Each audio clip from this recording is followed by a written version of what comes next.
이현제약의 유용환 대표께서 오픈 이노베이션 모델 소개하고 연구자 멘토링, 코칭 등의 비전을 소개해 주시겠습니다. 이현제 유용환 대표님 부탁드리겠습니다. 네, 안녕하십니까. 이현제약의 대표이사 유용환입니다. 또 이렇게 영광된 자리 마련해 주셔서 그 미래의학재단 그 모든 분들께 진심으로 감사드립니다. 굉장히 떨립니다. 네. 간단히 그 이현제약이 사실은 일반 분들께 잘 알려지지 않은 회사여서 오늘 이 자리를 빌어서 저희의 현황 그리고 저희의 비즈니스 모델을 좀 소개를 드리고 그리고 나서는 이현제약이 어떤 콜라보를 미래의학재단과 또 이후에 많은 연구자들과 할 수 있을지에 대한 부분들을 조금 말씀드려보겠습니다. 네. 자, 이현제약의 이연이라는 이름은 실질적으로 272와 연구할 연 두 개의 한자를 쓰고 있습니다. 생명의 이치를 연구하는 제약 기업.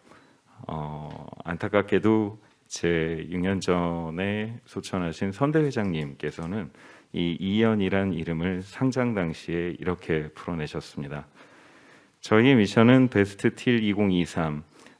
여기에는 저희가 60년 동안 영위해 왔었던 케미칼 파마로서의 전문성과 그리고 약 몇 년 전부터 시작한 바이오 플랫폼에 대한 전문가가 되자와 당연히 제약기업으로서 환자의 건강에 기여해야 한다라는 서포트 오브 페이션트 그리고 마지막으로 모든 임직원, 고객, 주주 등 대외적으로 신뢰받는 회사가 되어야 한다라는 당위성을 가지고 있습니다. 이러한 근간에는 이현제약은 사실 1955년 이현합성연구소로부터 설립이 됐습니다.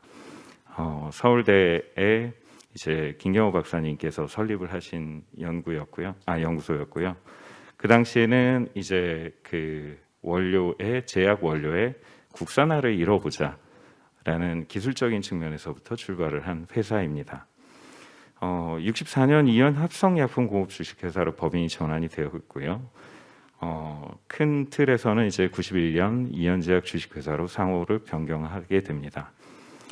91년에서 99년 사이에 저희는 이제 그 제2의 그 이현제약의 사이트인 진천 그 공장을 설립하게 되고요. 그 이후에 오리지널 포트폴리오인 그 조영제 상품을 도입하고 2004년에 이제 바이오로서의 첫 시작 그 혈관 신경질환 등의 유전자 치료제에 대한 공동 개발 계약을 맺게 됩니다. 2010년 저희는 코스피 시장에 상장을 했고요. 그리고 현재 삼성동에 있는 그 본점 소재지를 이전을 하게 됩니다. 2017년에는 충주 유전자 치료제 공장을 착공을 했고요. 그리고 2018년에는 다양한 바이오 플랫폼을 확장하기 위한 파트너들과의 공동 개발 계약 또는 MOU를 체결을 했습니다. 이러한 흐름은 현재까지도 계속돼서 그 2019년에는 큐로셀과의 JV 설립을 위한 MOU를 체결을 했고요. 2020년에는 인터바이옴사라는 미국 소재의 바이러스 유전자 치료제 CGMP 공동 제조소를 지금 설립을 하기 위한 MOU를 맺었고요. 가장 최근에 이제 네오진팜과 간 섬유화 유전자 치료제 공동 개발 및 상용화를 위한 MOU를 체결한 상태입니다. 자, 저희의 R&D는 가장 먼저는 이제 원료로부터 시작을 했기 때문에 합성과 발효를 이용한 원료 그리고 당연히 제네릭사이기 때문에 제네릭 완제품에 대한 개발과 이 합성과 발효를 통한 신약들을 계속 개발을 해오는 포트폴리오를 가지고 왔고요. 그리고 또한 이 드럭들을 잘 딜리버리를 할 수 있는 플랫폼을 개발할 수 있겠느냐라는 측면에서 플랫폼 개발을 진행을 했고 그 중에 하나가 최근에 특허를 낸 일렉트로포레이터에 대한 플랫폼을 구축을 하고 있습니다.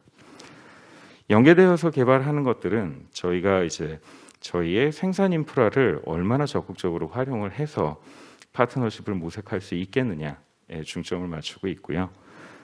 거기에는 저희의 전략적 모델에 따라 특히나 언맷 니즈가 강한 희귀, 만성 그리고 난치성 질환을 타겟으로 해서 진행을 하고 있습니다. 그리고 저희의 자회사는 역시나 마찬가지로 이런 얼리 스테이지의 벤처를 발굴하고 인큐베이팅을 하는 데 있어서의 많은 펀드를 모집을 하고 있고요. 자, 이거는 간략하게 저희의 R&D 그 인하우스의 상태이니 넘어가겠습니다. 네. 저희가 1955년에 최초로 설립돼서 이제 원료에 대한 국산화를 이루기 시작하고 그리고 2002년 기점이 되는 이제 바이오 산업의 기점이 되는 바이로메드와의 계약 이면에는 사실상 저희가 진천 공장으로 대표되는 90년대에 그 퍼먼테이션을 이용한 발효 의약품을 생산해 본 경험이 있어서입니다. 그래서 그 당시에 누구보다도 사실은 어떻게 보면 바이오 의약품에 대한 이해, 그 생산과 그리고 그 부가가치와 여러 가지 면에 대해서의 이해가 빨랐고 또 특히나 저희는 애시당초 이 생산의 중요성, 의약품 업종에서의 이 제조의 중요성을 사실상 가장 먼저 준비를 하고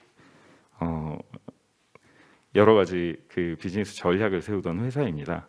그러다 보니 2018년, 2019년, 2020년에도 이 플랫폼을 기반으로 한 파이프라인의 확장이 아닌 저희의 생산 능력과 생산 시설들이 얼마나 파이프라인들로 연계가 될 수 있느냐라는 확장을 계속 해왔고요.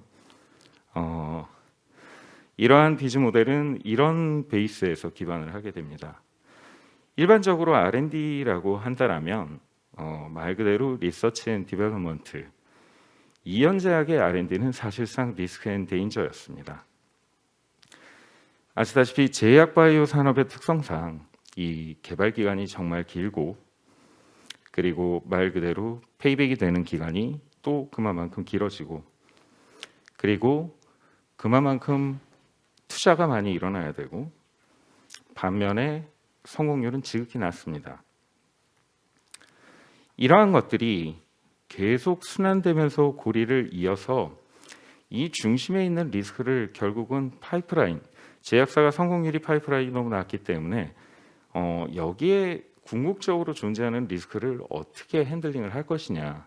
많은 회사들은 결국은 R&D 파이프라인을 늘려가는 활동을 많이 하게 됩니다. 그런데 이런 것들은 말 그대로 자본력이 굉장히 큰 회사들이나 가능한 얘기지 저희처럼 중견사가 파이프라인을 무작정 초기 투자를 지극히 낮은 성공률을 유지를 하면서 이어가기에는 사실상 회사의 존속에 대한 부분이 위기가 될 수 있다라고 판단을 해서 이 부분에 연결되어 있는 리스크를 어떻게 이 규모에서 적극적으로 해결할 수 있을까에 대한 출발점이 사실상 임상에 걸리는 시간, 개발에 걸리는 시간을 줄여야 한다.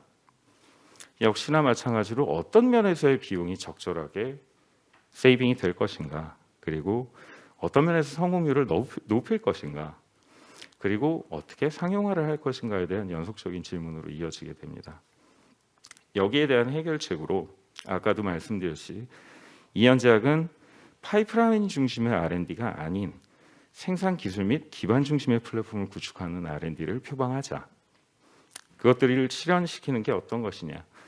저희가 최초에는 플라스미드 DNA를 생산하는 생산 공장을 진행을 했습니다. 플라스미드 DNA를 생산하는 공장을 진행을 하다 보니 이게 치료제로서의 개발이 만약 실패를 한다라면 그 공장에 대한 운영은 어떻게 할 것이냐라는 고민을 깊게 하게 됩니다. 그랬을 때 이 플라스미드 DNA란 머티리얼이 결국은 다른 쪽으로 쓰일 수가 없느냐라는 부분을 판단하고 저희는 바이럴 벡터의 원료로 쓰일 수 있다라는 가능성을 열게 되었죠. 바이럴 벡터의 원료로 쓰일 수 있다라는 부분이 해결이 되니 자연스럽게 저희는 바이럴 벡터를 파이프라인으로 적극적으로 들이기 시작합니다. 이랬을 때에 AAV나 렌티바이러스를 백그라운드로 한, 물론 생산 시설은 별도로 달라야 하지만 결과적으로는 이 바이럴 벡터를 치료제로서도 개발하지만 다시 한번 이 치료제가 실패를 했을 때 그럼 이 바이럴 벡터의 생산 시설을 어떻게 이용할 것이냐라는 라는 단계로 넘어가게 됩니다. 그리고 나서 저희는 이게 한계점이 아닌 사실상 셀 테라피와 카티 등의 원료, 즉 제약사에서 표준화시킬 수 있는 가장 극대화된 영역까지도 어떻게 보면 공장 시설에 대한 부분을 연계시킬 수 있겠다라는 판단 하에 결국은 셀 테라피와 카티까지의 개발 영역을 넓히게 됩니다. 그럼 이제 그 핵심이 될 충주 공장을 잠시 소개시켜 드리겠습니다.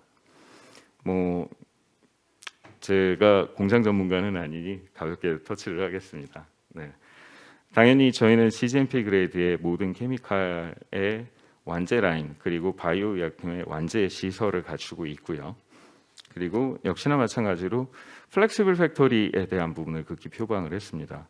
아시다시피 이 각각의 파이프라인들이 개발 단계에 있어서의 성공과 실패를 보장 못하는 사이에 이 커머셜 팩토리를 크게 짓는 것은 상당히 리스크를 많이 안고 가게 되는 거거든요. 그렇지만 어느 한순간 또 그 희귀 질환이나 난치성 질환들은 또 상용화에 대한 부분들이 이루어지기 때문에 거기에 대한 백업을 위해서 캐파라든가 이런 것들이 조금 더 유연할 수 있게 움직이는 컨셉을 기본 공장을 설립할 때부터 담아왔습니다. 스마트 팩토리는 당연히 요즘 시대에 준비를 해야 되는 부분이고요.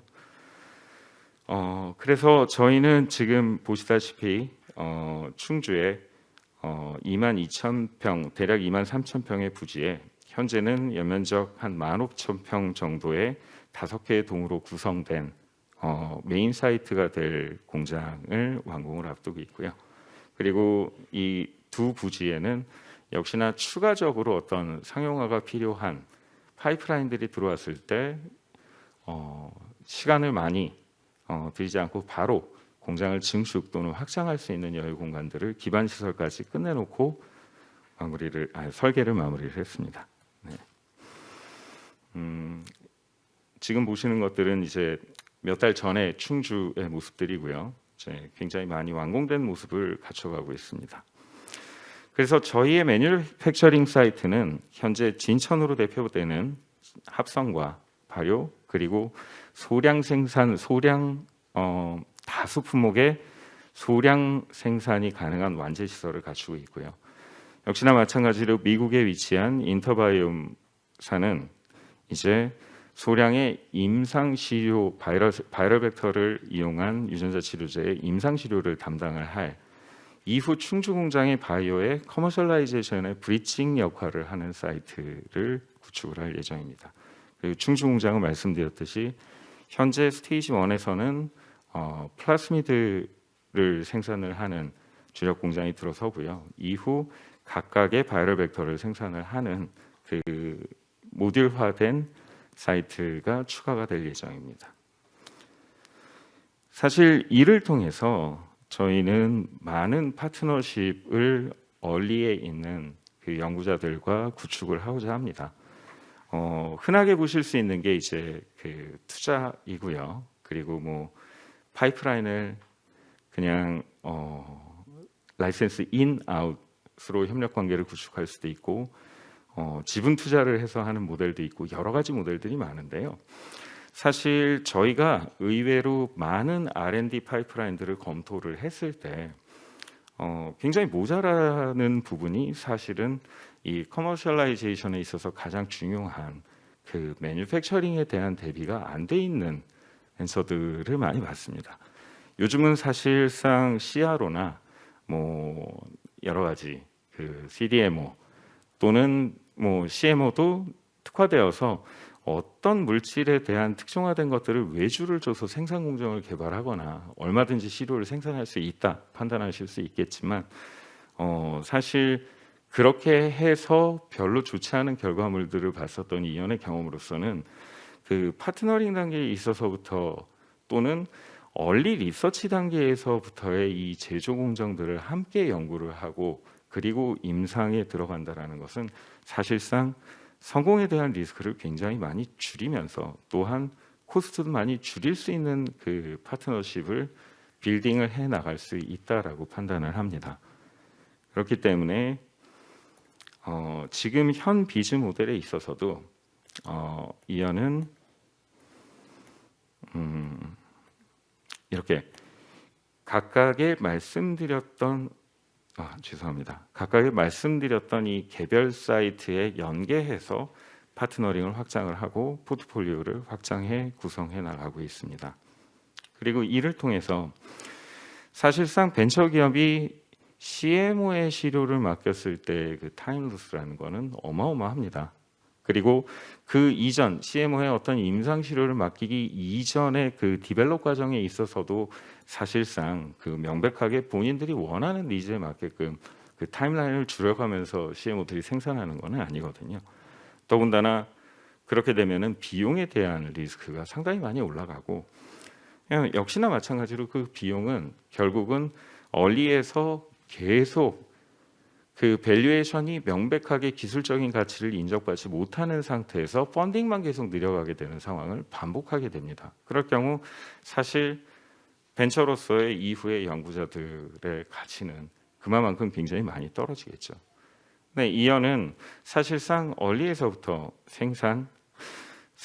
그 생산과 공정 그리고 시간, 거기에 소요되는 시간들을 이 다양한 생산 시설을 통해서 줄여줌으로써 사실상 연구자로 구성된 기업들이 조금 더 라이패스에서 그 개발에 대한 프로세스를 안정되게, 그리고 또한 그 밸류에이션에 있어서의 그 다운사이징이 없게끔 파트너링을 해갈 수 있는 장점이 있지 않을까라고 조심스럽게 말씀드려 봅니다. 네, 감사합니다. 네.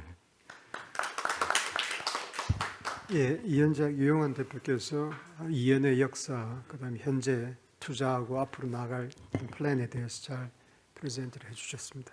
뭐 질문 있으신가요? 너무 긴장되다 보니 너무 빨리 끝내버렸습니다. 죄송합니다. 그래서 코스피에 상장을 하고 나서 주식은 어떻게 지금 좀 올랐습니까? 안 그러면 뭐 네, 안타깝게도 저희는 좋은 내용을 계속 말씀을 드리는데 아직까지 시장에서는 그 물질에 대한 포커스는 굉장히 많은데 이 따라와야 하는 제반 기술에 대한 인식은 그것들을 물리적으로 확보를 하고 구현할 수 있다라는 능력에 대해서는 조금 낮게 평가가 되고 있는 것 같습니다. 근데 아마도 실제 충주 사이트가 오퍼레이션이 되는 시점에서는 이런 어떤 이연의 숨겨진 장점을 좀 알아주시지 않을까라고 사실은 간절히 기도하고 있습니다. 네. 지금 충주 공장이 이제 완공이 되면은 거기에 유전자 치료제가 생산이 될 수 있는 그런 퍼실리티를 확보하게 되는데 현재 계획하고 계신 뭐 유전자 치료제 1호, 뭐 2호 이런 리스트가 혹시 있는지요? 네. 근데 그거는 조금 컨피덴셜한 부분이 있어서요. 네. 네. 다른 분들 혹시 뭐 궁금하신 점? 네. 그 아까 벤처 기업과 함께 이게 콜라보 형태로 파이프라인을 개발하시는 거는 네. 어떻게 보면 시장에서 그 이연제약이라는 코스피 상장 기업이 벤처 기업과 시장을 상생하는 어떤 그런 모델인 것 같아서 굉장히 감명 깊었는데요. 네네. 그 이런 벤처 기업과 콜라보를 하실 때 네네. 그 가장 그 주요로 보시는 사항이라고 할까요? 뭐 어떤 파이프라인을 좀 하고 싶으시다 그런 것들이 혹시 이연제약에서 있으신가요? 자, 굉장히 중요한 질문을 해주셨는데요.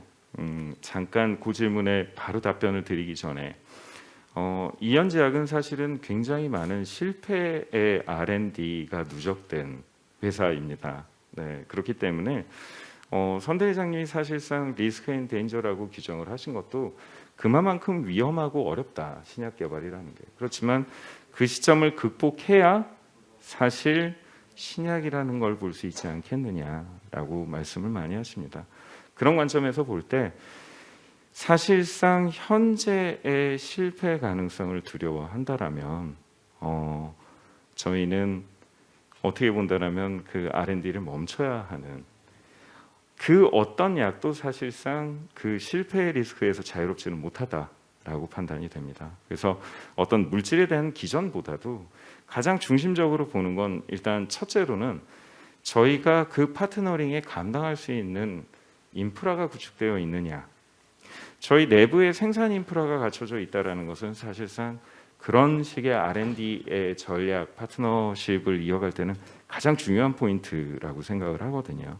그만큼 사실상 바이오 의약품의 그 시료 생산 비용은 임상 비용의 절반 정도 이상을 차지할 정도로 사실은 굉장히 무거운 투자입니다.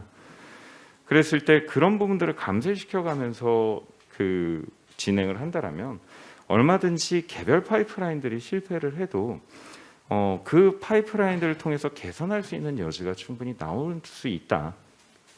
그만큼의 펀딩이 또 추가로 쓰일 수 있다라는 관점에서 보거든요. 그렇기 때문에 가장 우선시 되는 건 사실상 저희의 그 사이트에 맞는 방향인 거냐. 네, 그러니까 제일 우선이겠죠. 네. 지금 이연에서 뭐 이렇게 합성 케미칼 그다음에 발효 네. 학을 전문으로 해가지고 생산하고 있는 메이저 품목이 뭐가 있나요? 일단은 저희가 외부에 잘 알려져 있는 제품으로는 그 많은 분들이 공시를 보셔서 아시겠지만 그 아르베카신이라는 항생제가 있습니다. 그 항생제는 발효와 합성을 같이 겸해야 나오는 이제 약간의 고부가 그 항생제 원료이고요. 일단 저희가 굉장히 자랑스러워하는 부분은 메이저사가 일본의 메이지입니다. 물론 이게 일본에만 특화되었었던 항생제였기 때문에 이 아르베카신이라는 그 프로덕트가 사실 국내에는 그렇게 유명하지는 않습니다. 하지만 이연제약이 세계에서 유일하게 제네릭 원료를 생산해내는 회사입니다. 그리고 잘 알려지지 않았지만 사실 스트랩토카이나제 도르나제를 혹시 들어보신 적이 있으신가요? 네. 국내에 스트랩토카이나제 도르나제 원료의 80% 90% 이상을 이연제약에서 생산하고 있습니다. 아마 40몇 개사, 50몇 개사 정도가 지금 허가를 유지하고 있는 걸로 알고 있는데요. 안타깝게도 소염효소제는 이제 그 보험에서 자꾸 퇴출시키는 부분들이 있고 그 약가이나 이슈도 있고 하지만 그 정도 그리고 테이크오플라닌 역시 마찬가지로 어떻게 보면 국내에서는 최초로 제네릭 개발에 성공한 예입니다. 네. 잘 알려지지는 않았습니다. 하여튼 네. 그 테코플라닌 또 아까 그 메이지에서 개발한 항생제 원료를 만들어서 전 세계에 공급하고 있고, 네. 그 다음에 콘트라스트 다이는 그냥 수입해서 원래 저희가 개발을 아이보소를 끝냈는데요. 네. 네, 좋은 기회가 있어서 아이보소를 개발하고 판매하지 말고 오리지널을 한번 마케팅 측면에서 같이 협업을 해보는 게 어떠냐라는 제안을 제 선대 회장님 때 받으셨던 모양입니다. 지금 아마 단일 제재 성분으로는 국내에서 그 1위를 차지하고 있는 것으로 알고 있습니다. 그 매출 금액으로는 지금 약간이나 때문에 좀 많이 처져 있는 상태입니다. 그 다음에 이제 스트랩토카이네이즈를 네. 원료를 쭉 공급하고 있는 그런 상황. 하여튼 그런 회사가 지금 바이오 쪽으로 특히 유전자 치료제 개발 회사로 특화하기 위해서 거금을 투자해가지고 충주 공장을 지금 짓고 있고 조만간 완공될 예정이고 그렇게 되면은 아마 바이오 의약품의 쌍두마차 중에 하나인 유전자 치료제 상용화가 이연제약을 베이스로 해서 활발하게 전개되지 않을까라고 예상을 합니다. 앞으로 이연제약의 무궁한 발전을 기원합니다. 감사합니다. 감사합니다. 예. 네, 감사합니다.